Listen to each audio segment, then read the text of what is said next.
안녕하세요. 여러분 만나서 반갑습니다. 여러분 만나서 너무 반가운데 제가 좀 소소한 제 얘기를 좀 시작해 볼까요? 제가 일이 많이 힘들다 보니까 제가 쉬는 날은 좀 온전히 한번 신선하게 쉬고 싶다라는 마음으로 우리 가족에게 의뢰를 했더니 우리 아들이 아주 재미있는 영화를 하나씩 추천해 주기 시작했습니다. 그런데 그 영화를 보니까 이게 그냥 한 편, 두 편이 아니고 엄청난 시리즈, 또 거기다 세계관까지 더해진 이야기들이더라고요. 그래서 결국 그 이야기들을 하나하나 한 주에 한 편씩 보기로 하고 쭉 한번 1년 동안 볼 영화를 리스트업 해 봤더니 화이트보드 하나에 가득 차더라고요. 그래서 진짜 한 주에 한 편씩 우리 아들이 잘 설명을 또 해 주어서 한 편씩 볼 때마다 지워가는 재미로 제가 시간을 보냈던 기억이 납니다. 정말 좋은 이야기들이 많고 현대적으로 변해가는 문화와 예술의 양상을 보는 경험이 되게 됐습니다. 스파이더맨 얘기를 좀 제가 좀 할게요. 스파이더맨은 사실 한 명이 아닙니다. 1962년 전설같이 느껴지는 바로 그 연대에 마블 원작 만화가 있었는데요. 그 주인공이 바로 피터 파커였습니다. 그런데 만화상에 존재하던 피터 파커가 2002 년부터 영화화되었는데 그 이후로 아주 큰 히트를 쳐서 주연을 바꿔가며 시리즈가 이어지기 시작합니다. 2002년 토비 맥과이어, 2012년 앤드류 가필드, 2017년 톰 홀랜드. 그게 다가 아닙니다. 2018 년에는 완전히 기존의 스파이더맨과는 다른 시리즈가 나오기 시작했는데 바로 그 작품이 뉴 유니버스라고 하는 그 스파이더맨이었습니다. 캐릭터 자체가 달랐습니다. 이전에 스파이더맨이 주로 백인과 뉴욕 출신의 사람들을 대상으로 했다면 마일스 모랄레스라고 하는 이 캐릭터는 흑인인데다가 히스패닉 혼혈 청소년이었죠. 브루클린에서 그리고 살고 있으며 늘 준비한 듯 느낌의 모자란 캐릭터로 등장을 합니다. 그런데요, 특별한 일이 생기게 되는데 평범한 소년으로 살아가던 마일스 모랄레스가 거대한 방사능 거미에게 물리게 되면서 스파이더맨이라고 하는 과학을 넘어선 힘을 발휘하게 된 것이죠. 그런데 처음엔 이 힘을 어떻게 다룰지 알지 못한 채 자신이 영웅 역할을 감당할 수 있을까 두려워하지요. 거기다가 뉴욕에서는 차원이 뒤섞이는 큰 실험이 벌어지고 그 결과 서로 다른 우주 유니버스에 있던 여러 스파이더맨이 한 세계에 모이는 그런 일이 생깁니다. 그래서 이전에 존재했던 그 영화로 봤던 스파이더맨들을 만나게 되는데요. 그중에 나온 수많은 캐릭터와 함께 힘을 합쳐서 도시를 구해야 되는 그 일을 바로 맡게 되는 것입니다. 그런데 워낙 이전에 갖춘 영웅들과 더불어서 이 과업을 수행하다 보니까 지금 르알레스에게는 정말 마음에 불편함이 있었어요. 그래서 계속 반복되는 영어 대사가 우리 모두 알아들을 수 있습니다. "I'm not ready. I'm not ready. 나는 진짜 스파이더맨이 아니야." 라고 하는 이야기를 계속 본인 입으로 하게 되죠. 참 슬픈 부분입니다. 어떻습니까? 사실 저에게도 그런 순간이 기억이 납니다. 제가 처음으로 대학원에서 대중 스피치 전문적인 대중 스피치를 수업으로 이수해야 됐던 바로 그날이었습니다. 실습날이었고요. 이게 바로 중요한 평가의 날이었지요. 교수님께서 엄청 엄격하신 분이셔서 일 주일 전에 원고를 내야 했고 일 주일 후에 시연하는 그날에는 정말 모든 원고를 다 외운 채 이것들을 아주 멋진 스피치를 해야 되는 겁니다. 그리고 스피치가 진행되는 동안 수많은 함께하는 동급생들 그리고 교수님과 조교가 모두 함께 평가지 이 하나하나의 요소를 평가 점수를 매기고 있었고 그것이 그 학기의 점수가 되었거든요. 얼마나 긴장된 순간이었겠습니까. 원고를 열심히 준비했습니다. 일 주일 전에 잘 냈죠. 그런데 이것을 내가 어떻게 잘할 것인가에 대한 교과서적인 요소를 너무나 많이 점검하는 과정에 제 몸이 감당하지 못할 긴장이 몰아닥쳤는지 3일 전부터 큰 몸살이 났습니다. 몸살이 그냥 몸이 욱신욱신 쑤시는 정도가 아니라 목소리가 나오지 않았어요. 물도 삼키기 어려웠고요. 정말 거동조차 어려워서 '아 내가 그날 학교에 갈 수 있을까?'라는 염려까지 들 정도였습니다. 그래서 당일 사실 교수님께 가서 양해를 구했어요. "교수님 제가 준비를 너무 열심히 했는데 정말 나오지 않는 목소리를 다 제가 동원해서 제가 오늘은 좀 어려울 것 같습니다. 시간을 미뤄 주시면 제가 좀 잘하겠습니다." 했는데요. 우리 교수님 완전히 칼 같은 분이셨거든요. 아주 호되게 혼났습니다.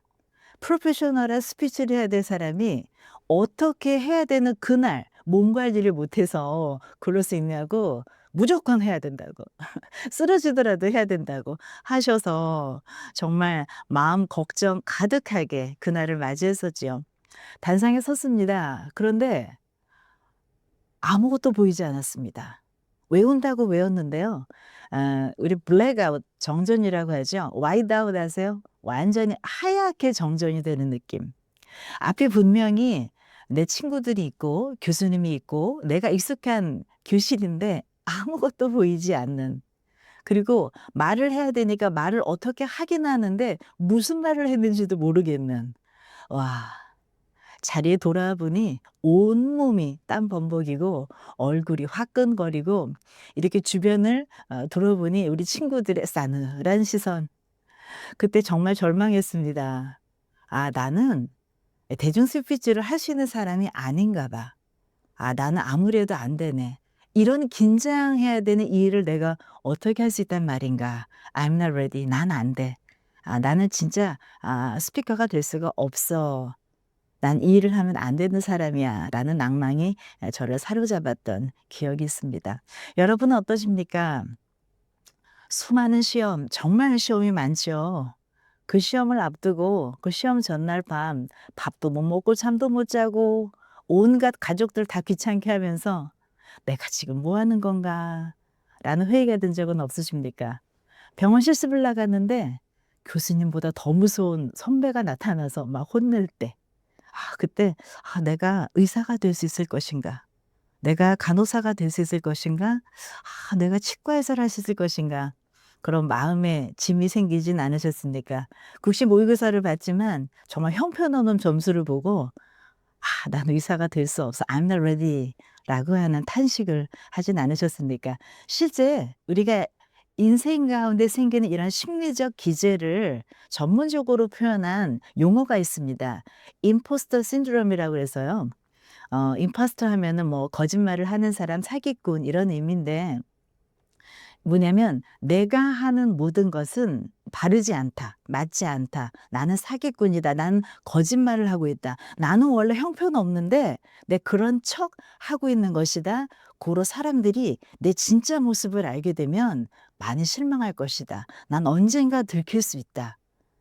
라고 하는 불안들을 일으키는 바로 그 심리적 기제를 임포스터 신드롬이라고 얘기한다고 합니다. 이것은 특히 열심히 살아온 모범생들, 우수생들, 성취가 높은 사람일수록 더 강하게 느낀다고 하네요. 아 우리 오늘 우리 설교 중에 있으니까요. 예배 중에 있으니까 우리 요거 한번 볼까요? 우리가 오늘 부활절로 지키는 날입니다. 기독교에서는 굉장히 인연을 두고 소중하게 생각하는 아주 큰 날이에요. 그리고 대표적인 본문으로 오늘 이 본문을 많이 사용합니다. 그런데 여러분 갖고 있는 모든 선입견이나 모든 어색감 다 내려놓고요. 이거 하나만 제가 여쭤볼게요. 부활에 관한 여러 이야기가 성경책에 쓰여져 있어요. 성경책은 예수라고 하는 유대인 청년이 히브리 민족 유대인들을 구원하러 왔던 메시아, 기다리던 구세주, 즉 크리스토스라고 믿고 예수 그리스도로 받아들였던 신앙의 집단을 바로 우리가 그리스도인 크리스천이라고 합니다. 그 역사는 바로 1 세기, 지금부터 아주 아주 오래된 역사의 옛날 이야기예요. 지금 우리가 2026년 살고 계신데요. 자 여기서 조금 더 가서 뭐 응팔 시절 그 정도 아니고요. 더 가서 뭐 흥선대원군이 쇄국 정책하던 시절 이것도 아니고요. 훨씬 더 많이 간 2000년 전의 이야기입니다. 2000년 전인데 AD와 BC가 갈리는 1 세기라고 보통 이야기를 해요. 거기에서 부활을 가장 목격한 사람으로 사람을 기록한 책, 바로 신약 성경 안에 있는데 거기에서 기록하고 있는 부활을 처음 목격한 사람 바로 막달라 마리아라고 나옵니다. 막달라는 지명이에요. 마리아라고 하는 이름이 워낙 흔하니까 어디에서 출신이다라는 뜻입니다. 막달라 출신의 마리아라는 여인으로 설정이 되어 있습니다. 그런데 교회를 다니시던 분이든 어떤 분이든 아무튼 마리아의 이야기는 우리에게 생소한 설정은 아닙니다만 사실은요, 이게 역사학적으로는 굉장히 이상한 정보입니다. 왜냐하면 성경 아니고요. 그 시대 1 세기에 살았던 우리 유대인만 살았던 것이 아니죠. 유대인과 그 곁에 유대인을 통치하기 위해 살았던 로마 제국, 로마인들도 있었고요. 로마인들이 포섭한 유대인도 있었어요. 자, 근데 그 당시 1 세기 신약 성경과 아주 비슷하게 병행으로 가고 있는 그 시대에 역사책이 하나 있어요. 유대인 출신의 역사가입니다. 요세푸스라고 보통 부르고 나중에는 로마에 협력했지만 어쨌든 유대인의 역사를 아주 객관적으로 쓰려고 노력했던 사람이고 그 문헌이 여태껏 남아 있기 때문에 우리가 그 1 세기를 추정하는 아주 중요한 1차 자료로 쓰고 있어요. 요세푸스 이름을 알아두셔도 좋습니다. 책이 여러 가지 있는데 요세푸스의 고대사라는 책이 있어요. 거기에 보면 1 세기를 직접 살았던 유대인 요세푸스가 그 사이에 그 당대에 법률화되고 통용되었던 룰에 대해서 설명을 하고 있는데요. 거기에 보면 이런 충격적인 언급이 있습니다. "여성과 노예의 증언은 받아들여지지 않는다." 참 이상하지요. 말씀드린 것처럼 부활이라고 하는 것은 기독교의 정체성을 설명하는 굉장히 중요한 기록인데 복음서마다 기록이 돼 있는데요. 예외 없이 모두 부활을 목격한 사람은 마리아로 나온다는 겁니다. 여인으로 나온다는 것입니다. 만약에 부활을 정말 초대 그 기독교 공동체에서 이거 우리 나중에 후손들에게 유리하게 아니면 신념 체계가 다른 사람들에게 보다 유리하게 남겨야 되지 않을까라는 생각을 했다면 여인은 모두 뺏을 것입니다. 왜냐하면 그 당시 살았던 사람들에게는 여인의 증언 이것은 무효하다는 것이 너무나 정설화되어 있기 때문이죠. 그런데 한 권의 책이 아닙니다. 마태, 마가, 누가, 요한 모두 다 부활을 목격한 사람으로 다른 누구 모두 배제하고 여인들의 이야기가 등장합니다. 왜 굳이 이 불리한 증인들을 내세웠을까요? 이것들을 역사학자들은 오히려 기록의 신빙성의 근거로 봅니다. 굳이 모두에게 통용되는 진리를 없는 것으로 변형할 필요가 없다라는 것이지요. 우리 여인에게로 초점이 왔으니 있는 성경 구절을 제가 조금 더 읽어 볼게요. 이 구절이 시작한 20장 1절은 요렇게 시작이 되어 있습니다. "안식 후 첫날 이른 아침 아직 어두울 때에 막달라 마리아가 무덤에 와서." 자, 무덤에 왔는데요. 모습 자체가 벌써 우울하지요.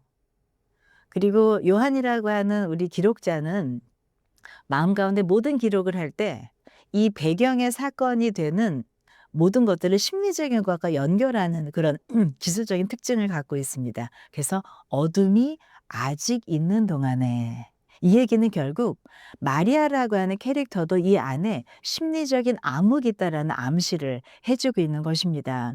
이렇게 암울한 채로 무덤을 왔던 마리아의 목표는 딱 하나였습니다. 예수님 부활 이런 거 아직 몰랐어요. 예수님의 시신이 그 안에 있는데 유대인의 매너에 따라서 죽으신 분의 바로 그 모습을 좋은 향품으로 요렇게 치장해 드리는 것, 그것을 죽은 자를 향한 예의로 섬기기 위해서 왔던 것입니다. 그런데 그래서 무슨 걱정을 하냐면 유대인들은 장례를 지내면서 무덤의 입구를 큰 돌로 막아 두거든요. 여인들끼리 가면서 얘기합니다. 돌이 굉장히 큰데 그 돌을 누가 옮겨 주지?" 벌써 여인들의 관심은 그 안에 있는 시신을 우리가 잘 케어하는 것이지 예수님 부활 얘기는 나오지도 않습니다. 자, 그런데 도착을 했는데요. 돌이 없는 겁니다. 돌만 없는 게 아니라 그 안에 분명히 장례를 지냈던 예수님의 시신도 없는 것이지요. 바로 그것을 보면서 절망합니다. 그래서 무덤 밖에서 서서 울었다는 표현이 나옵니다. 울면서 구부려 무덤 안을 들여다보니. 자, 여기에 나온 동사는요. 그냥 울었다고 간단하게 되어 있는데요. 그리스어 동사 가운데 소리내어 통곡하는 게 포함되어 있습니다. 그냥 흐느끼는 게 아니에요. 왜 이렇게 울었을까요? 본인은 예수님의 시신의 예를 드리기 위해서 왔는데 그것이 없으니 너무 놀라운 것입니다. 거기다가 왜 울었냐면 시신이 도둑 맞았다고 생각했기 때문입니다. 그럼 이걸 어디서 찾지? 그런 낭만과 어찌할지 모르겠는 당황스러움이 이 눈물을 재촉하고 있었습니다. 심지어 천사가 나타났어요. 천사가 말을 걸어옵니다. 아마 보통 사람 같으면 웬 천사지? 천사가 나타나는 건 다른 징조인데 뭔가 반응이 있을 텐데 얼마나 충격과 슬픔이 컸는지 천사가 나타났는데도 전혀 놀라지 않습니다. 바로 그 순간 어떻습니까? 너무 놀라서 아무것도 없는 바로 그 순간. 아마 마리아는 그 순간 예수님과 함께했던 시간들 추억하면서 그간 나에게 다정히 대해 주셨던 좋은 말씀해 주셨던 예수님이라는 분이 내 곁에 없음을 많이 낭망했던 것 같습니다. 제가 많은 임종 상황을 사실 함께한 시간들이 참 많았습니다. 근데 아주 젊었던 우리 환자가 있었어요. 거의 말기가 되어서 가능성이 없는 것으로 의료진이 판단했던 분이 계셨는데 그분이 저를 향해서 이런 고백을 했던 적이 있습니다. "목사님, 저는 죽음이 무서운 게 아니에요. 그런데 아무도 저를 기억하지 않고 제 이름을 불러주지 않는다고 생각하면 너무 무서워요."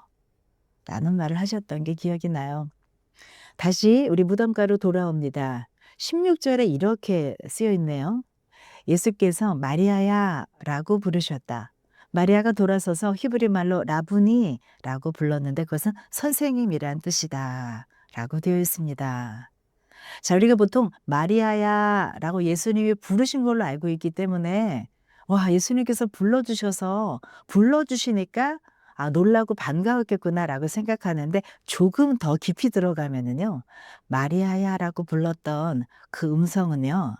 사실은 원문에 의하면 그 당시 헬라화된 그리스어로 마리아야라고 부르는 것이 아니고요. 원래 유대인들이니까 유대인 히브리인 이름이 있었습니다. 마리암으로 불리고 있습니다. 이것이 무슨 차이냐면 이름은 마리아예요. 근데 우리가 보통 공식적인 자리에서 "아이, 마리아 씨 어떠세요?" 그렇게 붙이는데 집에서는 나를 편히 아는 익숙한 사람들, 친구들은, 내가 좋아하는 사람들은 날 어떻게 부릅니까? "마리아야." 라고 편하게 부르지요. 바로 그겁니다. 예수님께서 이름을 부르셨을 때 마리아는 그리스인 이름이 아니라 마리아야, 마리암이라고 하는 히브리어 이름으로 불렸어요. 그게 바로 마리아가 예수님을 알아보는 아주 중요한 단서가 됩니다. 마리아가 알아챈 건 얼굴이 아니었습니다. 목소리였어요. 이름을 부르는 방식이었어요. 예수님께서, 나를 잘 아시는 예수님께서 나의 본 이름을 불러주셨고 그 이름이 이건 낯선 남자가 아니라 '예수님 맞네?'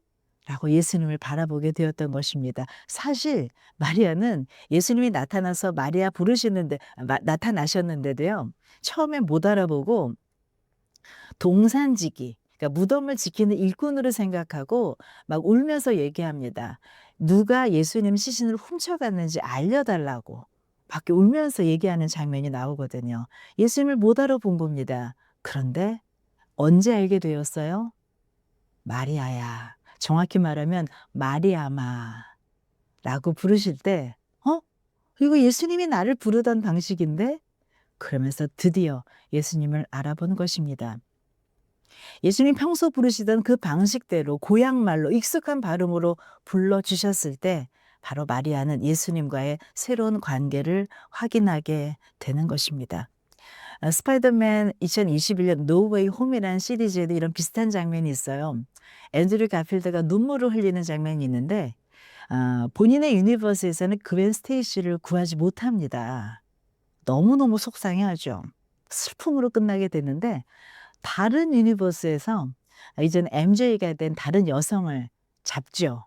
그리고 혼자 흐느낍니다. 그가 그 외는 잃어봤기 때문에 MJ를 구할 수 있었던 것입니다. 자기 세계의 상처가 다른 세계의 구원이 됐다는 것이죠. 실패는 낭비되지 않습니다. 우리의 삶을 한번 돌아봅니다. 잘 살고 계신가요? 여러분들 하루하루 치열하게 살고 계시지요? 그런데 가끔 서글픈 것은 우리의 삶이 숫자로 너무 도배되는 것은 아닌가, 또 숫자로 내가 명명되는 것은 아닌가, 그런 생각이 듭니다. 이전에 정말 인구가 많았던 시절에 교실에서는요, 60-70명의 학생들이 한 교실에 있었고 이름을 한 명 한 명 부르기 힘든 선생님들이 번호로 학생들을 호명했다고 합니다. 35번 일어나서 국어책 읽어, 이렇게 얘기하곤 했다고 해요. 이름이 아닌 다른 것으로 불린다는 것, 참 슬픈 일이지요. 우리 뮤지컬 영화 레미제라블 보셨지요? 여기에서 뮤지컬론 오프닝 넘버 Look Down이라고 하는 바로 그 씬에서 자베르가 장발장에게 부르는 장면이 있습니다. 2, 4, 6, 5, 1 이렇게 부릅니다. 장발장으로 불러주지 않고 그저 죄수의 번호로만 불렸던 바로 장발장. 처음에 그 싸늘한 모습, 바로 그것이 느껴지는 부분입니다. 자, 막달라 마리아, 하나님께서는, 예수님께서는 마리아의 본연의 이름을 불러주셨습니다. 아마 마리아는 그 당시 증언자로서 효력도 없는 사람으로서 저는 자격이 없어, I'm not ready를 외쳤던 사회의 가장 주변인이었을지도 모릅니다. 하지만 예수님께서 마리암 하고 불러주는 특별한 관계의 커넥션을 통해서 부활의 첫 번째 증인이 되었습니다. 그 이름이 불림으로 말미암아서 인생과 새로 했던 다른 놀라운 일들이 생기게 되는 것이죠. 제가 좀 소통하고 지내는 우리 선생님이 계신데 응급의학과에 계세요. 그런데 그분이 저한테 밥 먹으면서 했던 짧은 얘기인데 지금 생각이 나네요. 저는 의대 때 성적이 꼴찌였다고 해요, 우리 선생님께서. 그래서 인턴 때도 혼나고 레전트 때도 정말 미기가 많아서 '내가 병원에 계속 남아야 되나.' 고민하셨다고 합니다. 그런데 그렇게 손이 많이 가고 그렇게 난이도가 높은 응급실에서 흔들리지 않을 수 있는 건 제가 틀렸던 경험이 너무 많아서인 것 같아요. "완벽한 사람은 환자의 두려움을 이해 못할 거예요." 라고 하셨던 기억이 납니다. 마리아는 자기 이름을 불러주신 예수님 느끼고 그 큰 힘에 힘입어서 용기를 내어서 더 나아가서 한 발짝 뻗어나갑니다. 이 소식을 듣지 못한 제자들에게 "내가 주를 보았다." 라고 전파하게 된 거예요. 자신의 일의 반경이 좀 더 넓어지게 된 것이죠. 무덤에 처음에 향품 갖고 왔을 때 그 으스름한 새벽녘에 정말 우울한 눈물 안에서는 할 수 없었던 바로 그 마리아의 모습이 예수님이 이름 불러주심으로, 예수님과의 새로운 관계, 그리고 새로운 힘을 얻음으로 바로 부활의 증인이자 나아가서 이런 훌륭한 일을 하는 일로 자신의 반경을 확대하게 됩니다. 저도 인생을 지나봤을 때 정말 나의 환경이, 나의 모습이 '어떻게 그다음 내일로 나아갈 수 있을까.'라는 것에 절망했던 적이 꽤 많았었는데요. 어 성경을 아무 뜻 없이 펼쳤는데 이 구절을 봤던 그 성면한 시간이 정말 잊을 수가 없습니다. 16절을 읽다가 멈췄어요. 마리아가 돌아선 건 상황이 바뀌어서가 아니라 그 이름이 불렸기 때문에 그 자리에서 용기를 내어서 부활의 소식을 또 전하는 능동적인 사람이 되지요. 저도 그날 밤 그 느낌이 있었습니다. 설명하기 어렵지만, 그리고 그 느낌이 지금 이 순간 여러분 앞에 저를 서게 했는지도 모릅니다. 앞으로 여러분들은 의료진이 되어서 많은 환자들을 현장에서 만나게 될 것입니다. 그분들이 아마 이렇게 물어올지도 몰라요. 저는 이제 끝인가요?" 아마 이렇게 물어올 때 우리 무슨 말을 해 주면 좋을까요? 아직 끝이 아니에요. 지금이 전부가 아니에요. 그 말을 진심으로 하려면 여러분이 먼저 그 삶을 통과해야 하지 않을까요? 마지막으로 스파이더맨 얘기를 제가 마무리를 좀 하겠습니다. 2007년에 스파이더맨 시리즈 3이 있어요. 자, 거기에 무슨 얘기가 나오냐면 스파이더맨이 어느 순간 뭔가 굉장히 나약해지고 그랬을 때 검은 외계 생명체인 신비오트가 스파이더맨을 숙주로 해서 몸 안으로 기어 들어갑니다. 그리고 처음에 비추지 않았는데요. 점점 보이지 않는 옷 속으로 잠식해서 나아가요. 처음에는 이것이 뭔가 자기에게 힘을 주고 자신감을 준다고 생각해서 처음에 이 외계 생명체 신비오트의 큰 목적은 뭐냐면요. 그 숙주가 되는 그 대상의 분노, 두려움, 욕망을 먹고 자라는 개체입니다. 피터도 처음엔 착각했지만 이제는 알게 돼요. 강한 나라고 착각했던 내가 자신을 잃어가고 있는 것이죠. 근데 혼자 힘으로는 떼어낼 수가 없었어요. 신비오트는 아주 강하게 정말 벗겨낼 수 없을 만큼 큰 힘으로 내게 붙어 있었거든요. 그때 피터가 간 곳이 있습니다. 바로 교회의 종탑입니다. 그곳에서 울리는 교회 종이 댕댕댕 울리는 그 공명 가운데 신비오트가 결합력이 약해집니다. 그러면서 그제서 괴로워하면서 조금씩 떨어져 나가는 모습이 드러납니다. 결국 신비오트는 공명에 종소리의 진동이 약했던 것을 알게 된 것이지요. 피터를 해방시킨 건 강한 의지력이 아니었습니다. 울림이 있는 공간이었어요. 이것은 바로 그 감독의 의도적 배치라고 여겨집니다. 마리아도 마찬가지였습니다. 무덤 앞에서 혼자 힘으로는 슬픔에서 나올 수가 없었습니다. 그래서 울고 있었지요. 그런데 이름 하나가 내 안에서 내 귓가에 들리고 공명이 될 때 뭔가가 풀리게 된 것입니다. 우리가 스스로 떼어낼 수 없는 것들이 참 많습니다. 만성적인 불안, 자기의심, 번호로만 살아야 한다는 강박, 들킬 것 같은 두려움. 오늘 여러분을 향해서 저는 부활이라고 하는 대명제를 놓고 믿으세요라는 말을 하진 않겠습니다. 하지만 다만 이것 하나, 울림이 있는 공간에 한번 가보십시오. 크고 넓은 공간, 꼭 예배당, 성당이 아니어도 괜찮습니다. 조용한 산, 도서관, 울림이 있는 곳. 그곳에 가면 여러분의 이름을 불러주는 어떤 느낌을 받으실 수도 있습니다. 그리고 누군가 여러분의 이름을 부르시는 것처럼 느껴진다면 그냥 돌아서 보세요. 마리아처럼. 여러분이 그 목소리를 찾을 수 있기를 바랍니다. 잠시 기도하겠습니다. 주님, 이 자리에 이 시대를 가장 열심히 살아가고 있는 너무도 아름다운 학생들이 있습니다. 모든 어려운 과정을 뚫고 많은 사람들 중에 선별하셔서 이곳에 이르게 하실 때는 분명 인간의 좁은 시야 안에서 확인할 수 없는 원대한 의미와 뜻이 있겠지요. 때론 밤을 새워도 만족스럽지 않고 목표에 이르러서도 긴장을 놓을 수 없는 학생들을 향해서 그 이름을 불러주세요.